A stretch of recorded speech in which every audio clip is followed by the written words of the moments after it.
Hello ට්‍රැවලර්ස් අද මම කතා කරන්න හිතුවේ නයින් ආච් එකේ මෙන්න මේ ෆොටෝ එක ගන්න අපි යන්න ඕනේ වෙලාව සහ යන්න ඕනේ පාර මොකක්ද කියලා.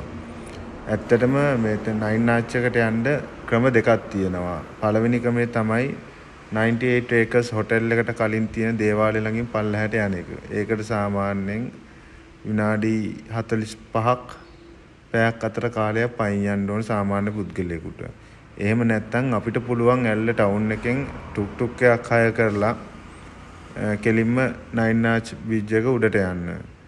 එතෙන්ට ගිහිල්ලා එතන ඉඳන් පොඩි දුරක් තමයි ඔය ෆොටෝ ලොකේෂන් එකට තියෙන්නේ. ඇල්ලේ ඉඳන් ලොකේෂන් එකට ත්‍රිවිල් එක සාමාන්‍ය රුපියල් 3000ක් වගේ ගන්නවා. කිලෝමීටර් 6ක් 7ක් වගේ තියෙනවා. විනාඩි 20ක වගේ වෙලාවක් තමයි යන්නේ. කට්ටිය වැඩි නැති වෙලාවක ගිහිල්ලා ඔය ෆොටෝස් ටික ගන්නවා නම් තමයි හොඳ. නැත්තම් ඔතන සෑහෙන සෙනගක් එනවා. සතියේ දවස් වලටත් ෆොරිනර්ස්ලා ගොඩාක් එනවා.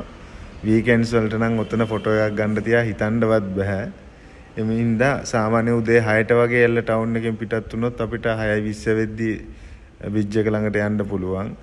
මම මෙන්න මේ පාරේ යන්න තියෙන එක තමන්ගේ වාහනයක යන එක නම් රෙකමන්ඩ් කරන්නේ නැහැ. මොකද පාර හරිම සවුත්තුයි. කිලෝමීටරයක් දෙයක් විතර කලින් අපිට වාහනේ නවත්තන්න වෙනවා අපේ පෞද්ගලික වාහනේ ගියොත්.